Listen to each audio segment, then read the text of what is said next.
Buenos días. Quisiera comenzar por darle las gracias a Marina Garone y a Felipe Bárcenas por la invitación a presentar esta ponencia. El objetivo de mi intervención consiste en presentar 3 obras contemporáneas, 2 digitales y una postdigital, Proyecto Quipú, Umbrales y Antígona González, en las cuales se generan diversas relaciones intermediales que amplían el abanico de efectos de lectura y tareas realizadas por el lector. Estas obras son solo 3 ejemplos de los numerosos casos de dispositivos legibles que están redefiniendo los conceptos de obra, autor, enunciación, texto y, por tanto, las diversas consideraciones que intervienen en la regulación de lo escrito.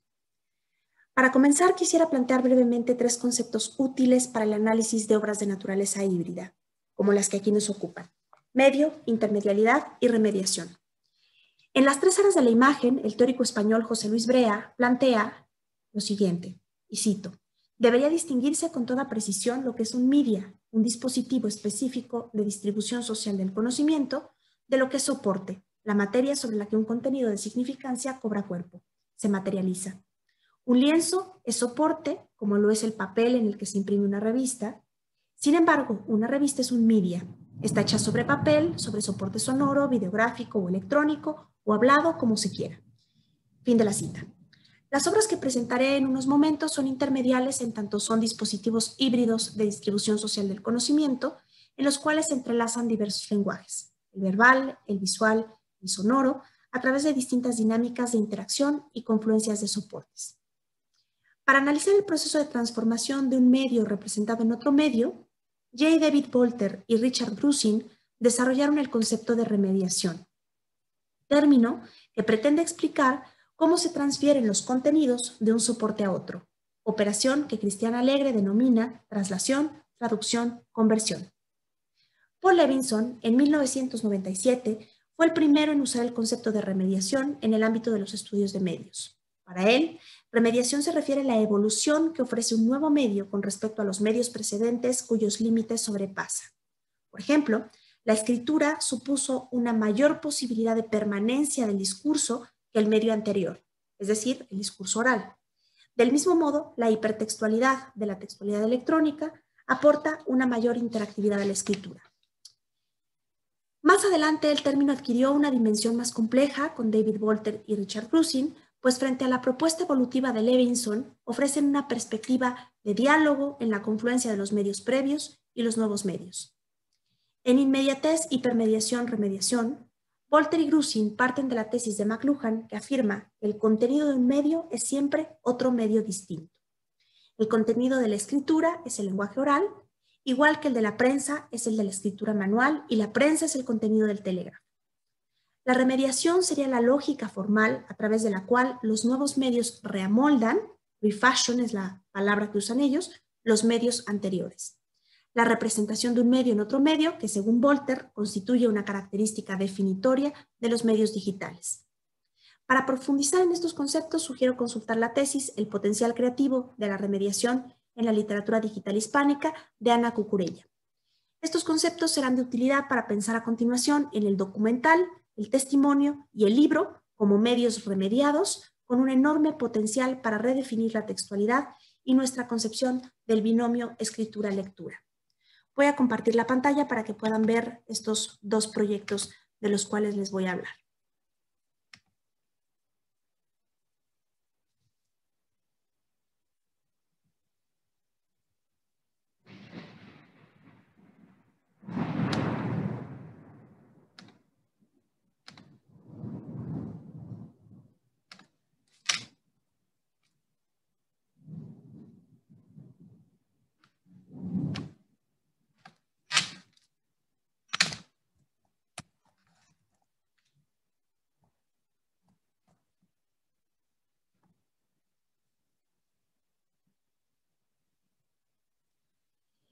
Proyecto Quipú es con la primera obra con la que vamos a empezar. Realizado entre 2011 y 2016 por la productora Chaka Studio, ha sido definido por sus creadores como un documental interactivo transmedia colaborativo que se pretende esté en línea durante 20 años y luego se convierte en un documental web en el que se vea la interactividad que tuvo durante esos 20 años. En la década de los 90, durante sus 10 años como presidente del Perú, Alberto Fujimori lanzó un programa de planificación familiar que resultó en la esterilización de más de 200,000 mujeres y más de 22,000 hombres en solo 4 años. La mayoría de los afectados provenían de comunidades indígenas en zonas rurales del Perú. Miles de ellos han declarado que lo que les hicieron fue sin su consentimiento. Sus historias han tomado un largo tiempo en salir a la luz debido a la falta de medios de comunicación y al aislamiento de los pueblos donde viven.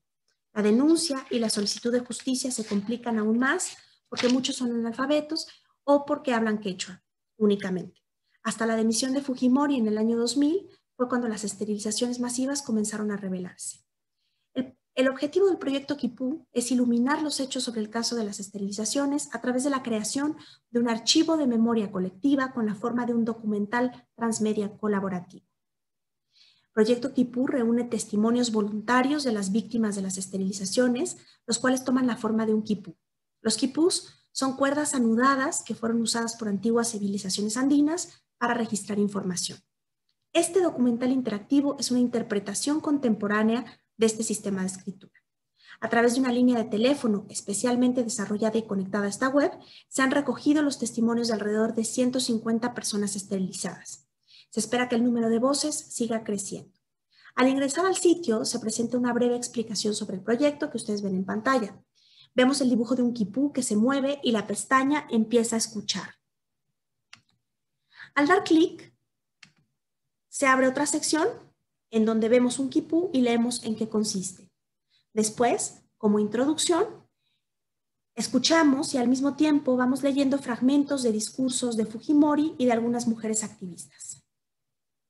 Podemos saltar la introducción y al mismo tiempo que vamos leyendo estos fragmentos, vamos escuchando estos discursos y la obra se convierte pues en un concierto de voces fragmentarias, íntimas, profundamente apelativas. En el fondo transcurren imágenes en movimiento que muestran a las mujeres de estos pueblos, niñas, jóvenes, ancianas. En algunas imágenes las muestran incluso justo en el momento de llamar por teléfono para dar su testimonio. Al concluir la introducción, llegamos al corazón del proyecto Quipú. Al darle clic a una cuerda, a una de estas cuerdas que tenemos aquí, podemos escuchar los testimonios.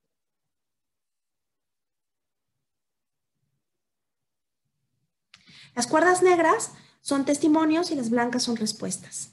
Hay nudos de distintos colores que representan los temas en los cuales están divididos los testimonios. El programa de esterilización en amarillo, las operaciones en rojo, la vida después en azul y en busca de justicia en verde. Del lado derecho hay un botón rojo, el que vemos aquí, con el siguiente texto. Haz clic en el botón rojo para tomar acción. Tendrás la posibilidad de grabar una respuesta. Cabe mencionar que en la parte superior de la plataforma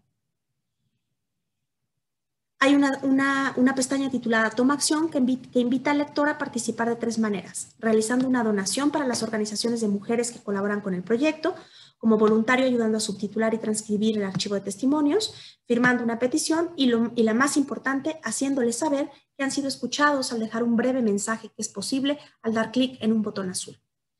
Uno de los efectos positivos y medibles del proyecto Quipú es que las víctimas, geográficamente alejadas entre sí, se están conociendo y juntas buscan soluciones y reparación. Tanto es así que el proyecto Quipú estimuló la creación de la Asociación Internacional de Mujeres Esterilizadas en enero de 2016. Proyecto Quipú es un dispositivo intermedial compuesto de varios medios: los testimonios de viva voz de las víctimas, las respuestas a dichos testimonios que van generando un concierto de voces, un diálogo que cruza tiempos y geografías, las imágenes fijas y en movimiento que se encuentran como fondo, pero cuya curaduría está pensada para dar rostro a esas voces. La posibilidad de leer a través de la interacción con los nudos del Quipú permite que quien accede a la plataforma tenga una experiencia de interacción única. La experiencia de lectura se da de manera multisensorial. Tocamos para interactuar, vemos las imágenes, escuchamos los testimonios, leemos los textos.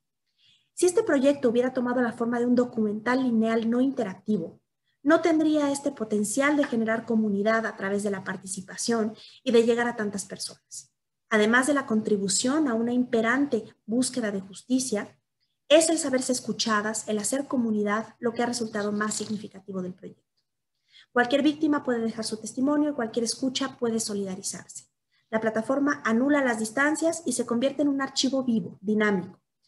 Gran parte de la efectividad de este proyecto está en la interacción, en el poder de expresión que confiere a los participantes en su dinámica de lectura abierta, en la forma en que a través de una lógica intermedial se generan umbrales de lectura desde lo textual, lo sonoro, lo visual, para constituir así un prisma de sentido multidimensional y memorable que revitaliza la materialidad del quipú como artefacto legible y lo vuelve a situar como dispositivo de registro, ahora desde las posibilidades del contexto digital. Vamos a pasar a la segunda obra que quisiera presentarles, que se llama Umbrales. Umbrales es una pieza de literatura electrónica realizada en 2015 por el Centro de Cultura Digital de México. Durante 2 años, la escritora Yolanda de la Torre estuvo al frente de un taller literario con pacientes del pabellón psiquiátrico Emil Kreplin del Instituto Nacional de Neurología y Neurocirugía Manuel Velasco Suárez, en el cual exploró con ellos las posibilidades terapéuticas de la palabra escrita. Los textos que conforman la pieza son el resultado de dicho taller y se dividen en 4 secciones, concebidas como umbrales: luz, oscuridad, pasado y futuro. En esta obra, más que el texto, los testimonios escritos, lo que se enfatiza es la dinámica de lectura, el gesto, la modalidad de interacción que se vuelve metonimia del contenido. En la sección titulada Luz, a la que voy a entrar en este momento, se dice: ¿qué pasa cuando mueves una palabra? ¿Construyes mundos nuevos? ¿Imaginas nuevos deseos? ¿Alegras tu realidad? Hay un párrafo escrito por los internos y que responde a la pregunta ¿qué te mantiene vivo? El lector puede luego tomar con el cursor una palabra y cambiarla de lugar.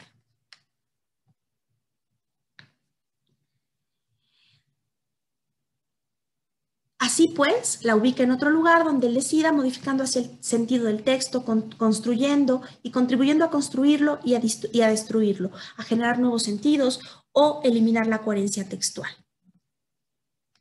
Al pasar a la sección de oscuridad, leemos: algunas zonas de nuestra mente, a veces permanecen ocultas. Ahí subsisten nuestros recuerdos dolorosos, lejanos, aquellos que nos dejaron huella en nuestra forma de vivir. Para leer esta introducción, así como los textos que conforman esta sección, es necesario pasar el cursor por el texto para alumbrarlo y poder leer. El cursor se convierte en una especie de linterna que enfoca distintas zonas del texto. En este caso, los textos están escritos a mano, lo cual enfatiza su carácter íntimo, individual, único. La necesidad de alumbrar esos recuerdos reales, de personas reales para poder leerlos, hace que la dinámica de lectura remita a la intención de escritura. Se escriben los testimonios para no olvidar, para que queden ahí para el futuro, para iluminar eso que fuimos y que somos. Esta parte de la pieza Umbrales nos lo recuerda haciéndonos operar, leer la obra desde esta dinámica que lo vuelve muy memorable. Cuando pasamos a la sección de pasado, leemos recuerdos de los internos. Los textos frente a nuestros ojos, sin que hagamos nada, se van borrando, diluyendo. Primero una palabra, luego otra, como muchos recuerdos que se desdibujan en nuestra mente. En este caso, a diferencia de los 2 anteriores, el lector no puede hacer nada ni para borrar ni para evitar que se borren las palabras, de modo que queda inerme, sin control alguno, frente a esos recuerdos que se van borrando. De nuevo, la dinámica de la pieza, a través del gesto de la dinámica de lectura, enfatiza su contenido. Notemos cómo el binomio forma y fondo cobra una nueva dimensión en estos casos y la dinámica de lectura se convierte en una parte medular de la construcción de la significación. Por último, en futuro, la última parte, el último umbral, explica: todos imaginamos, dibujamos el futuro. El futuro es hoy un trazo, un nombre, una carta. A continuación vemos un cuadro blanco y un recuadro negro con un lápiz que, si le damos clic, de alguna manera nos permite empezar a trazar.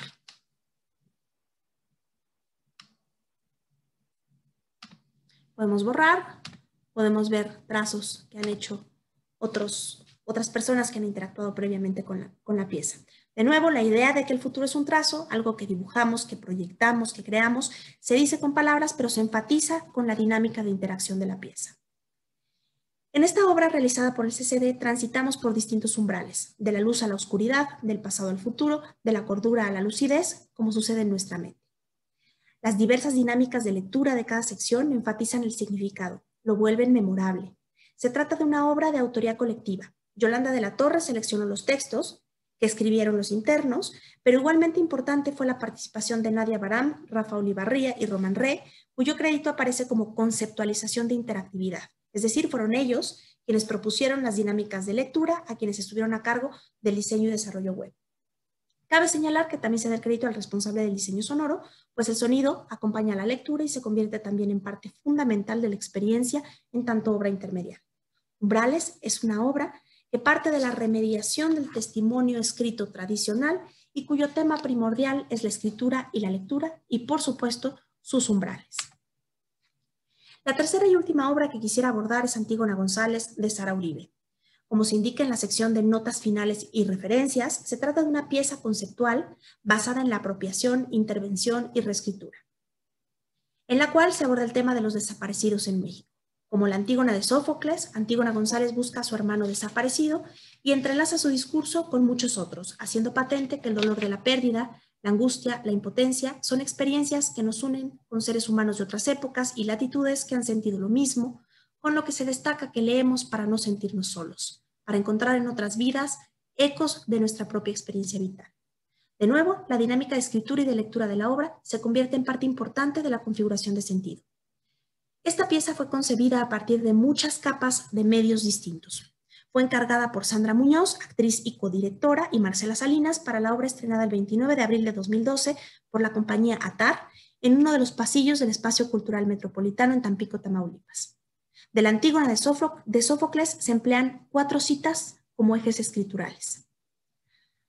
Además del correo Instrucciones para contar muertos y del blog del proyecto colectivo Menos Días Aquí, se toman algunas de sus recomendaciones para efectuar el conteo de las muertes violentas en el país, así como algunas de las notas recopiladas y publicadas en el blog. Otras fuentes fueron la bitácora electrónica antigonagomez.blogspot.mx de la activista colombiana Antígona Gómez o Diana Gómez, de quien se toma la autobiográfica sentencia "No quería ser una Antígona, pero me tocó". Se recuperan también fragmentos de El grito de Antígona de Judith Butler, La tumba de Antígona de María Zambrano, Antígona o la elección de Fuegos de Yourcenar. Se consultaron y citaron también algunos textos académicos, entre ellos Antígona, una tragedia latinoamericana de Rómulo Epinacci, y también se emplearon notas de periódicos. El texto comienza de la siguiente manera. Instrucciones para contar muertos. 1. Las fechas, como los nombres, son lo más importante. El nombre por encima del calibre de las balas. 2. Sentarse frente a un monitor. Buscar la nota roja de todos los periódicos en línea. Mantener la memoria de quienes han muerto. 3. Contar inocentes y culpables. Sicarios, niños, militares, civiles, presidentes municipales, migrantes, vendedores, secuestradores, policías. Contarlos a todos. Nombrarlos a todos para decir, este cuerpo podría ser el mío, el cuerpo de uno de los míos. Para no olvidar que todos los cuerpos sin nombre son nuestros cuerpos perdidos. Me llamo Antígona González y busco entre los muertos el cadáver de mi hermano. A partir de entonces se entrelazan los géneros, a veces más hacia la poesía, a veces más hacia la prosa o hacia lo dramático del texto pensado para ser pronunciado en un escenario. Antígona González habla en primera persona y desde ese yo testimonial va construyendo la búsqueda de su hermano Tadeo y entrelazándola a la de todos los Tadeos desaparecidos y a la de todas las Antígonas que buscan justicia. Esta obra también está hecha de umbrales, la realidad y la ficción, el testimonio y la creación, las palabras de Sara Uribe y las tomadas de otras Antígonas, los discursos literarios y periodísticos remediados, las fuentes de uno y otro contexto. El lector salta a través de estos umbrales, muchas veces sin conocer a ciencia cierta sus límites, y así va construyendo un relato que se vuelve al mismo tiempo una voz colectiva que exige justicia. Como puede verse, muchos medios se conjugan en esta obra postdigital. Antígona González parte de un contexto digital, del blog Menos Días Aquí, así como de otros blogs y notas periodísticas, luego toma forma como obra de teatro y se escenifica en Tamaulipas como un acto de denuncia y solicitud de justicia, es decir, con un matiz más político que estético. Después, el libro en tanto medio cobró una dimensión muy importante. Ha sido muy leído y comentado al punto de convertirse en una de las obras clave de la literatura mexicana contemporánea, tanto por la desafortunada actualidad del tema que aborda, como por la forma de escritura tan contemporánea en la que gracias al apropiacionismo se entrelazan discursos de distintas proveniencias, géneros, épocas, geografías. Proyecto Quipú, Umbrales y Antígona González son obras recientes que comparten varios rasgos que encontramos en la textualidad contemporánea y atestiguan cómo la noción de escritura y de texto se ha ido modificando. Ya no se piensa en términos de fijar, registrar o estabilizar un discurso único, sino de co-construir, elaborar en colectivo algo que está hecho para mutar, para fluir. Todas las obras anteriores son polifónicas, pretenden ofrecer muchas miradas a la realidad, muchos ángulos de un mismo tema. No se escribe desde un centro, no hay una autoría única, lo cual empata muy bien con los rasgos de la posmodernidad. ¿Pero qué implica esto para la escritura? ¿Qué implica para la lectura? Implica necesariamente una reconfiguración de nuestra conciencia lectora, un cambio en nuestra concepción de lo escrito y sus regímenes, una necesaria apertura a que la interacción con un texto sea una experiencia única que depende casi tanto del lector como del autor o autores de la obra. Las tres obras anteriores son intermediales en tanto involucran distintos medios remediados, muestran diversas tensiones entre oralidad y escritura y conjugan varios lenguajes. Ahí donde se cruzan el sonido con la gestualidad, el texto con la imagen, el movimiento de la mano con el tránsito de lo que vemos, se da nuestra lectura específica como acontecimiento único. Documental, testimonio, fotografía, textualidad, trazo, color, borradura, poesía, prosa, obra de teatro, artículo periodístico, blog, son medios que se entrelazan con efectividad en la configuración de estas tres obras y que las vuelven memorables en su retórica híbrida e intermedial. Su forma es su mensaje, su dinámica de lectura es su sentido. Creamos para leer, leemos para crear. Muchas gracias.